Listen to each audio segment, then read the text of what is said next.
Méditons avec la communauté des disciples du Christ vivant en ce mercredi 9 octobre 2024, 27e semaine du temps ordinaire, année liturgique B. Évangile de Jésus-Christ selon saint Luc au chapitre 11, versets 1 à 4. Il arriva que Jésus, en un certain lieu, était en prière. Quand il eut terminé, un de ses disciples lui demanda : « Seigneur, apprends-nous à prier, comme Jean le Baptiste, lui aussi, l'a appris à ses disciples. » Il leur répondit : « Quand vous priez, dites : Père, que ton nom soit sanctifié, que ton règne vienne. Donne-nous le pain dont nous avons besoin pour chaque jour.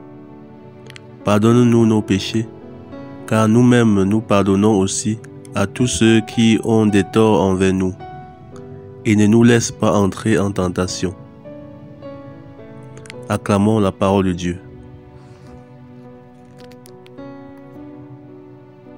Méditation. Frères et sœurs dans le Seigneur Jésus-Christ, rendons grâce à Dieu qui dans son immense amour nous fait don d'un jour nouveau. Aujourd'hui, dans l'extrait de l'Évangile selon saint Luc, le Christ enseigne à ses disciples à prier le Pater, qui de génération en génération reste la prière de base de tout chrétien. En demandant au Christ de leur apprendre à prier, les disciples ne demandent pas uniquement une formule à réciter, mais une façon de vivre, car une bonne prière nous rapproche de Dieu et nous pousse toujours à l'action. Le Pater résume toutes les autres formes de prière: action de grâce, louange, méditation et demande. Et surtout, il nous appelle à une certaine attitude envers Dieu et envers notre prochain. Si chaque jour nous ne disions que cette prière, elle suffirait à sauver notre âme, parce que ce ne sont pas de simples paroles, mais la philosophie de vie de chaque chrétien.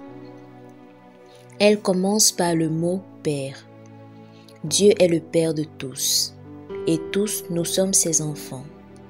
Dans l'Évangile selon saint Matthieu, c'est la formule « Notre Père ». Ce n'est pas le Père d'une seule personne ou d'une catégorie de personnes, mais le Père de tous ceux qui disent cette prière. Ainsi donc, elle unit tous les chrétiens du monde à Dieu et entre eux. Si on pouvait s'en tenir à cela, reconnaître que nous sommes tous les enfants d'un même Père et cesser de nous jeter des pierres, de croire que nous sommes meilleurs que l'autre ou que nous méritons mieux que l'autre. Cette prière, dès son début, nous amène à réfléchir à notre attitude envers tous ceux qui la disent et aussi envers Dieu le Père à qui on s'adresse, car nous poursuivons en disant que son nom soit sanctifié, que son règne vienne. Par qui cela doit être fait si ce n'est pas nous ses enfants? C'est à nous de défendre le nom de notre Père. C'est de nous que doivent venir les louanges et actions de grâce. C'est par nous que doit passer son règne pour s'établir sur la terre. Et comment le faire si nous sommes divisés dans nos familles, dans nos milieux de vie? Quand ce ne sont pas les croyances qui nous divisent, ce sont les biens. Et on assiste à la jalousie, aux querelles et meurtres entre les enfants d'un même père. Pourtant, il ne délaisse aucun de ses enfants. C'est pourquoi nous disons ensuite dans la prière : donne-nous le pain dont nous avons besoin pour chaque jour. Car ce que nous voulons n'est pas toujours ce dont nous avons besoin, et notre Père le sait. Bien plus, il se fait tellement proche de nous qu'il ne nous rejette pas quand nous l'avons offensé, mais il nous pardonne et nous purifie par le sang de son Fils unique, notre Sauveur Jésus-Christ. Il attend de nous que nous fassions de même entre nous ses enfants, car très souvent, nos querelles viennent du manque de pardon. Le Christ nous invite à pardonner parce que Dieu le premier nous pardonne. En ce moment où les divisions prennent de l'ampleur, où le monde tend à oublier son Créateur, le chrétien est plus qu'avant appelé à être un instrument d'unité et de paix.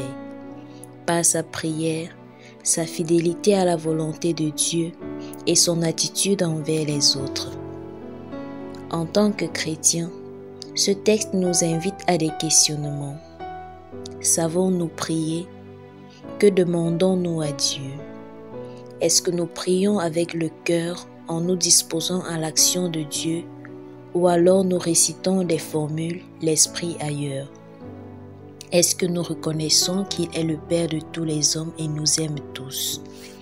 Est-ce que nous savons considérer l'autre comme notre frère ou notre sœur dans le Christ? Prions.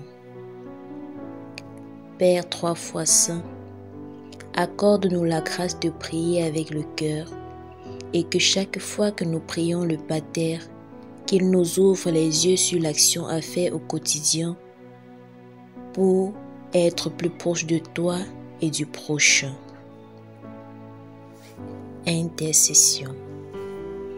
Seigneur Jésus, nous t'implorons pour tous ceux qui ont en commun cette prière que tu nous as enseignée.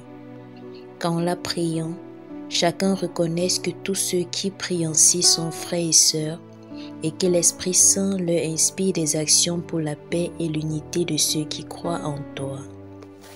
Vierge Marie, intercède pour nous. Exercice spirituel. Récitez le Pater plusieurs fois au cours de la journée en méditant sur chaque parole. Loué soit Jésus-Christ.